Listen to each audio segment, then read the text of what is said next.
നീ പറഞ്ഞതുപോലെ ശ്യാമയ്ക്ക് ശബ്ദം തിരിച്ചു കിട്ടുമോ കണ്ണാ? കിട്ടും. പക്ഷേ സാർ അഗ്നിപ്രവേശ പൂജ ചെയ്യണം.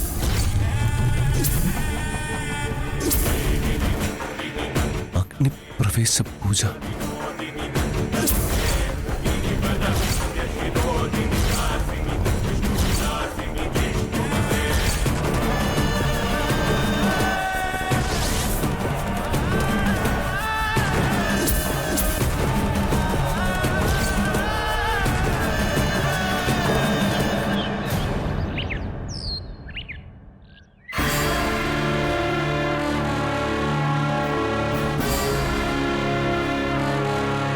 ഒരു സമാധാനവും കിട്ടുന്നില്ല മോനെ.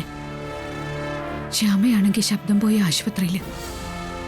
അക്കി ശ്യാമയുടെ കൂടെ ആയതുകൊണ്ട് കമ്പനി കാര്യങ്ങളിലും ശ്രദ്ധ കുറയുന്നു.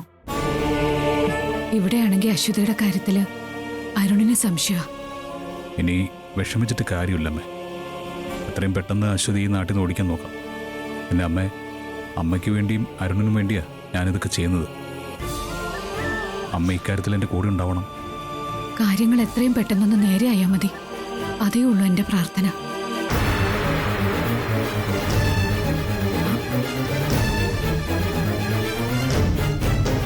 ആ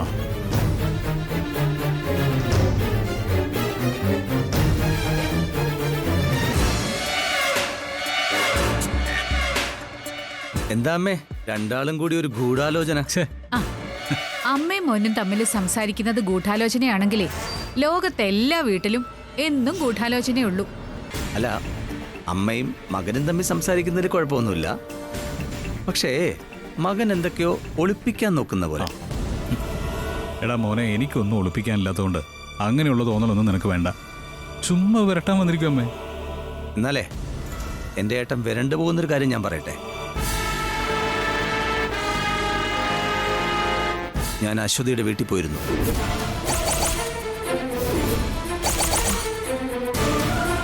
കണ്ടോ, രണ്ടുപേർക്കും ഞെട്ടല്. ഏട്ടന്റെ ഭാഗ്യം, അശ്വതി അവിടെ ഇല്ലായിരുന്നു.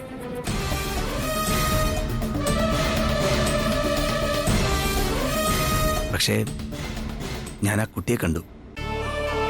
അന്ന് ഇവിടെ വന്നില്ലേ ആ കുട്ടി, ശ്രീകുട്ടി. സത്യത്തില് ഞാൻ വല്ലാത്ത ദേഷ്യത്തിലാണ് അങ്ങോട്ട് പോയത്. പക്ഷേ ആ മോളെ കണ്ടപ്പോൾ എൻ്റെ മനസ്സലിഞ്ഞു.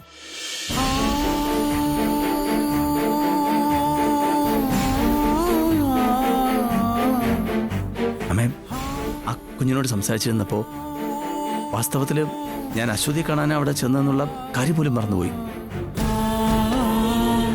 അല്ല, അത് അശ്വതിയുടെ വീടാണെന്ന് നിനക്കറിയായിരുന്നോ? എങ്ങനെയാ കണ്ടുപിടിച്ചേ? ഫോൺ നമ്പർ എൻ്റെ കൂട്ടുകാരന് കൊടുത്ത് അവൻ ആ നമ്പർ വെച്ച് അഡ്രസ്സ് എടുത്ത് തന്നാണെന്ന് പറയണോ? IT-കാർ വിചാരിച്ചാൽ എന്തും നടക്കും എന്നറിയിക്കണോ?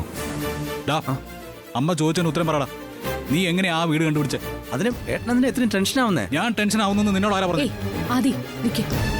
അരുൺ, നീ പറ, എങ്ങനെയാ വീട് കണ്ടെത്തിയേ? പറടാ. അതൊക്കെ ഉണ്ട്. എന്തായാലും വീട് എവിടെയാണെന്ന് ഞാൻ അറിഞ്ഞു കഴിഞ്ഞു. ഇനി ഏത് സമയം വേണമെങ്കിലും എനിക്ക് അവിടെ പോവാം. ഇനി നീ അവിടെ പോകരുത്. അമ്മേ, കണ്ടോ, അവിടെ പോയെന്ന് അറിഞ്ഞപ്പോ ഏട്ടന്റെ ഭാവം മാറുന്നുണ്ടോ? ഇത് തന്നെ തെളിവല്ലേ അമ്മേ എന്തോ കുഴപ്പമുണ്ടെന്ന്? അരുണെ നോക്ക് പ്ലീസ്. എനിക്ക് അങ്ങനെ ഒരു ബന്ധം ആ കുട്ടിയോടില്ല. അതെ മോനെ, സത്യം. ആദിക്ക് തെറ്റായ ഒരു ബന്ധവും ഇല്ല. വെറുതെ തെറ്റിദ്ധാരണയുടെ പേരിൽ ഒരു പെൺകുട്ടിയുടെ വീട്ടിൽ ചെന്ന് കാര്യങ്ങൾ അന്വേഷിക്കുക, അതൊന്നും ശരിയല്ലടാ. മാത്രല്ല, നിയമപരമായിട്ട് അത് കുറ്റകരവാ. ഏതോ ഒരു പെണ്ണ്, നീയായിട്ട് അതിനൊരു ചീത്തപ്പേരുണ്ടാക്കരുത്. ഇനി അഥവാ ആദിക്ക് ആരോടെങ്കിലും അടുപ്പുണ്ടെന്ന് തന്നെ വെച്ചോ. നിനക്ക് ഇവനെ ഉപദേശിക്കാം, ഇവനോട് വഴക്കും ഉണ്ടാക്കാം. പക്ഷേ ആ പെൺകുട്ടിയോട് വഴക്കുണ്ടാക്കാനോ കാണാനോ ഉള്ള അധികാരോ അവകാശമോ ഒന്നുമില്ല. അരുണേ, നിനക്ക് തെറ്റിദ്ധാരണ ഉണ്ടാവുന്ന രീതിയിൽ ഞാൻ പെരുമാറിയിട്ടുണ്ടെങ്കിൽ അതെന്റെ കുഴപ്പം. ഞാനത് സമ്മതിക്കുന്നു. ഏട്ടാ, ഞാൻ ഏട്ടന്റെ കുടുംബം പ്രശ്നത്തിലാവാതിരിക്കാനാണ് ശ്രമിക്കുന്നത്. എനിക്കറിയാം മോനെ, നിന്റെ ഒരു കരുതല ഇതിൻ്റെയൊക്കെ പുറകിൽ. ഇനി നിനക്ക് സംശയം ഉണ്ടാവുന്ന ഒന്നും സംഭവിക്കില്ല. ഏട്ടാ, സത്യമാണല്ലോ അല്ലേ? സത്യം. അത് മതി. ഏട്ടനത് പറഞ്ഞ് കേട്ടപ്പോൾ എനിക്ക് സമാധാനമായി. എനിക്ക് ഏറ്റവും സമാധാനമായത്.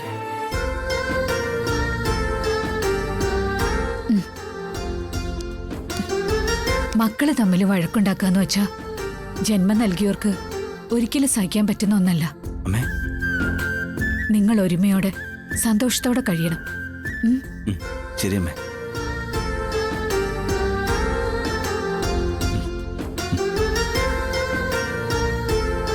അമ്മേ, കാര്യങ്ങൾ എവിടെ എത്തുന്ന ഒരു പിടിയില്ല. അവൻ അശ്വതിയുടെ അഭിരാമിയുടെ വീട് മനസ്സിലാക്കിയിരിക്കുന്നുണ്ട്. എന്തായാലും അവൻ ഇനി അങ്ങോട്ട് പോവില്ല. എനിക്കങ്ങനെയാ തോന്നുന്നേ.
വൈദ്യരെ കാണാൻ പോയിട്ട് എന്തായിരുന്നോ?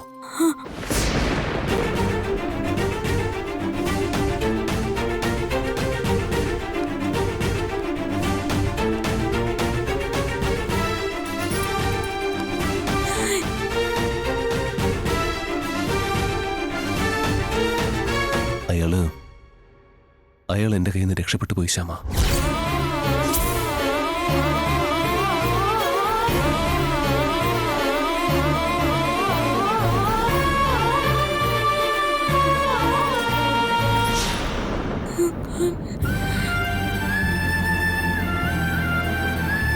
എല്ലാം അടുത്ത് വന്നിട്ട് അകന്നു പോവാ.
ഒന്നുമില്ല ശ്യാമ,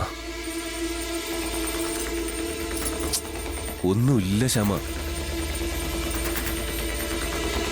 ഒന്നുമില്ലെന്ന് പറഞ്ഞില്ലേ?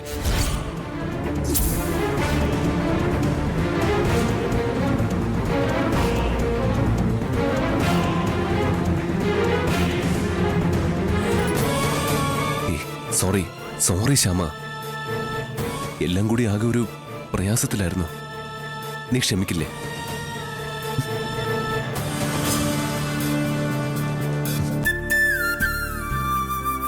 വിഷമം മാറിയോ?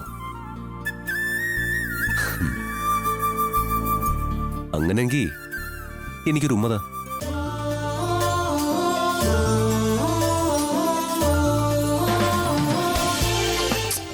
ആ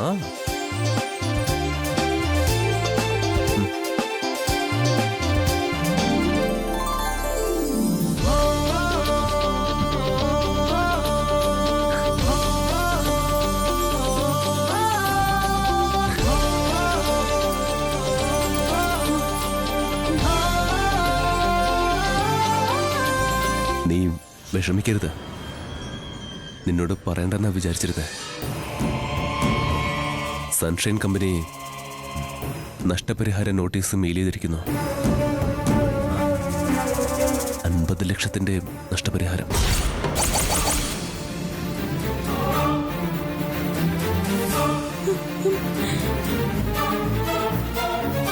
നമ്മൾ എന്ത് ചെയ്യുന്നു? താൻ പാടിയിരിക്കും.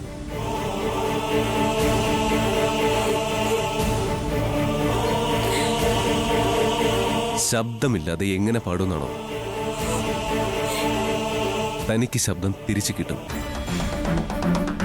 തന്റെ ശബ്ദം ഞാൻ വാങ്ങിത്തരും. ഞാനിത് സത്യം ചെയ്ത് തന്നെ പറയുക. തനിക്ക് ശബ്ദം തിരിച്ചു കിട്ടും, കിട്ടും, കിട്ടും. താൻ നേരത്തെ പാടിയതിലും മധുരമായിട്ട് പാടണം. കമ്പനി ഈ നോട്ടീസ് പിൻവലിക്കും. സംശയമുണ്ടെങ്കിൽ താൻ അപ്പൊ ചോദിച്ചോ.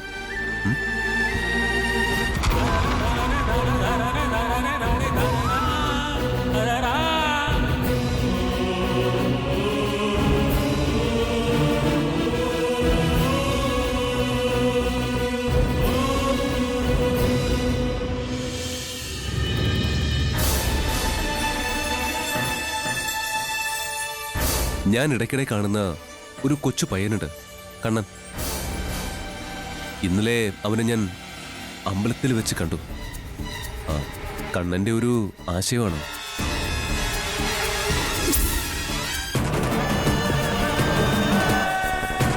ചെയ്യാം.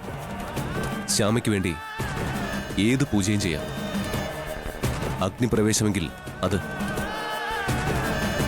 ശ്യാമയുടെ ശബ്ദം തിരിച്ചു കിട്ടിയാൽ മതി. ഞാൻ തീയിൽ ചാടാം. സാറ് തീയിലൊന്നും ചാടണ്ട. ഇതൊരു പ്ലാനിങ്ങാ. പ്ലാനിങ്ങോ? എന്ത് പ്ലാനിങ്? നമ്മുടെ ഏറ്റവും പ്രിയപ്പെട്ട ആളിന് വേണ്ടി നമ്മൾ എന്ത് ചെയ്യും, അല്ലേ?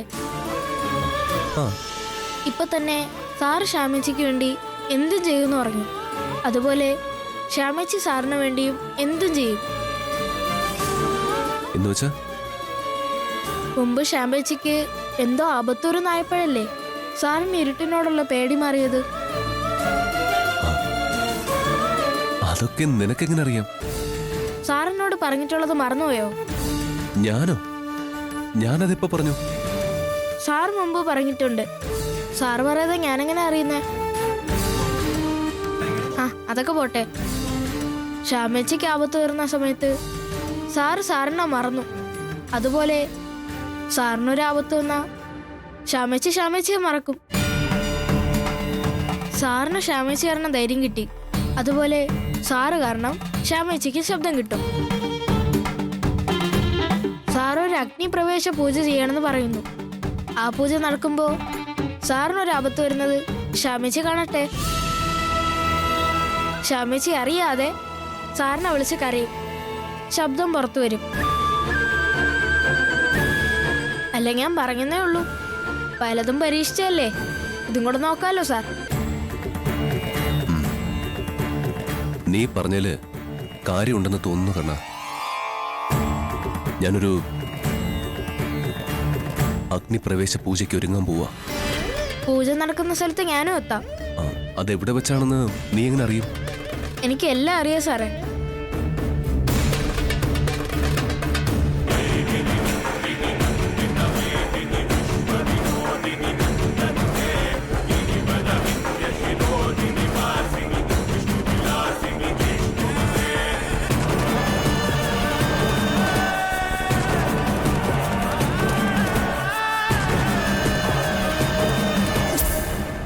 എനിക്കൊരു അപകടം വന്ന ശ്യാമ ചിലപ്പോ ഒന്ന് പ്രതികരിക്കുമെന്ന്. അതായത് ചിലപ്പോ ശ്യാമ ഒച്ച വയ്ക്കും, അല്ലെങ്കിൽ ദൈവത്തെ വിളിക്കും. അങ്ങനെ ശബ്ദം തിരിച്ചു കിട്ടുന്ന ഒരു പരീക്ഷണം. ഒരു പരീക്ഷണമാണ്. ഇങ്ങനെ ഒരു ചികിത്സ ഞാനിത് ആദ്യമായിട്ടാണ്. ഏതായാലും മരുന്നിനൊപ്പം അഖിലിന്റെ ഒരു സമാധാനത്തിന് വേണ്ടി ഇതും കൂടി നോക്കാം. എനിക്കെന്തോ ആ കണ്ണനെ വിശ്വാസമാ. അവൻ പറയുന്ന പലതും സത്യമായിട്ടുള്ള കാര്യങ്ങളാ. ഒരിക്കൽ ഞാൻ വിദേശത്തായിരുന്നപ്പോ ശ്യാമയെ കാണാതായി. അന്നാണ് ഞാൻ കണ്ണനെ ആദ്യമായിട്ട് കാണുന്നത്. ഓ അങ്ങനെ. ഒരു വലിയ ആശ്വാസമായിരുന്നു അന്ന് കണ്ണൻ. ആ അഗ്നിപ്രവേശ പരീക്ഷണം എങ്ങനെ വേണമെന്നാ കണ്ണൻ പറഞ്ഞത്? അതായത് ഞാൻ തീയിൽ വീണോ മറ്റോ മരിക്കും എന്നൊരു സാഹചര്യം ഉണ്ടാക്കണം. ഓ അവിടെ ശ്യാമയെ എത്തിക്കുകയും വേണം. ഓ എന്റെ ദേഹത്ത് തീ പടരുന്നത് ശ്യാമ കാണണം. എങ്കിൽ നമുക്ക് അഗ്നിപ്രവേശം ഇവിടെ തന്നെ ഒരുക്കിയാലോ? എന്നുവെച്ചാ ശ്യാമയുടെ ചികിത്സയും അഖിലിന്റെ അഗ്നിപ്രവേശവും ഒരുമിച്ച്. പാതി മന്ത്രവും പാതി തന്ത്രവും.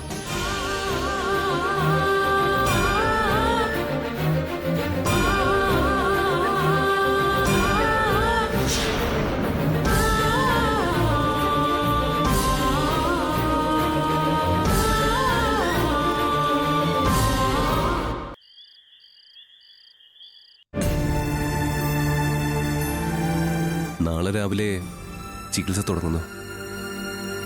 ഈ ചികിത്സ കൊണ്ട് വ്യക്തമായ ഫലം ഉണ്ടാവുന്ന തന്നെയാ വൈദ്യര് പറയുന്നത്. ഞാൻ പറഞ്ഞില്ലേ മോനെ, കേശവൻ വൈദ്യര് ബഹുമെടുക്കനാ. ഒരു കാര്യം കൂടി. ആ അത് പറയണോ വേണ്ടയോ എന്ന് ആലോചിക്കായിരുന്നു. പക്ഷെ മറച്ചു വെച്ചിട്ട് കാര്യമില്ല. ചികിത്സയെക്കുറിച്ചിട്ടുള്ള എല്ലാ കാര്യങ്ങളും എല്ലാവരും അറിഞ്ഞിരിക്കണമല്ലോ. എന്താ മോനെ, എന്താ കാര്യം? ചികിത്സയോടനുബന്ധിച്ച് നാളെ ഒരു പൂജയുണ്ട്.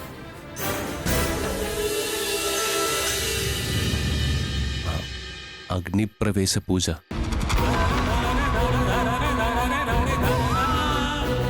ഇതൊരു കർമ്മമാണ്.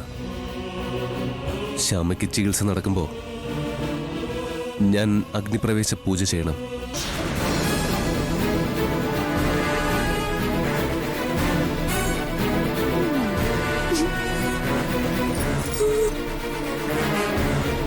ഒന്ന് തെളിച്ചു പറ മോനെ, എന്താ ഈ പൂജ?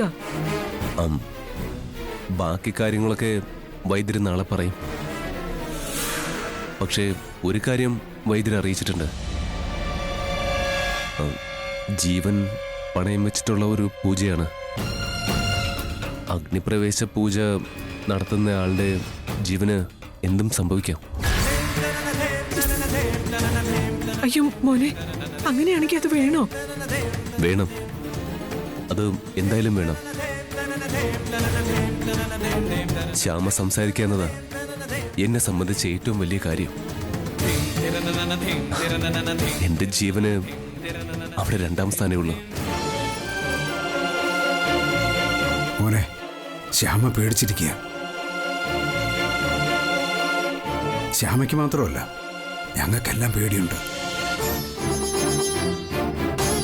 ശ്യാമയ്ക്ക് ശബ്ദം തിരിച്ചു കിട്ടുക എന്നുള്ള പ്രധാന കാര്യം തന്നെയാണ്. പക്ഷെ അതുപോലെ തന്നെ പ്രധാനമാണ് ഞങ്ങൾക്ക് ഞങ്ങളുടെ അഖിമോനും. ആരും എന്നെ തടയരുത്. എനിക്ക് ആ പൂജ ചെയ്തേ പറ്റൂ.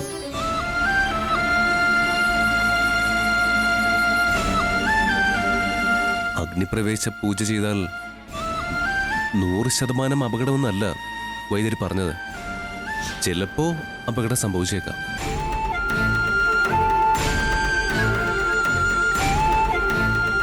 അങ്ങനൊരു ആപത്ത് വന്നാൽ അത് ചെറിയ ആപത്തായിരിക്കില്ല. ഒരുപക്ഷെ മരണം തന്നെ.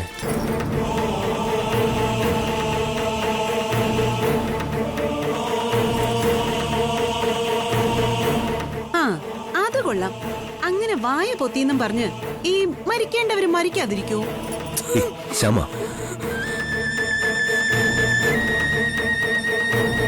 ഇനി എന്തൊക്കെയായാലും ഞാൻ തീരുമാനം മാറ്റില്ല. അതുകൊണ്ട് ആരും എന്നെ പിന്മാറാൻ നിർബന്ധിക്കരുത്. നാളെ ഭഗവാൻ തീരുമാനിക്കും ഭൂമിയിൽ ഏതാണ് നിലനിൽക്കേണ്ടതെന്ന്. ഒന്നുകിൽ ശ്യാമയുടെ ശബ്ദം, അല്ലെങ്കിൽ ഞാൻ.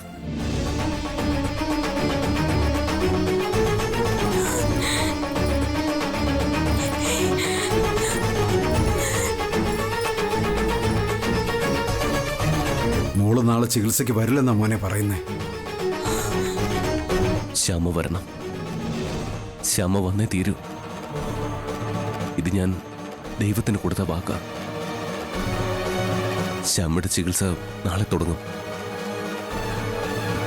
എനിക്ക് ആ വാക്ക് തെറ്റിക്കാൻ പറ്റില്ല.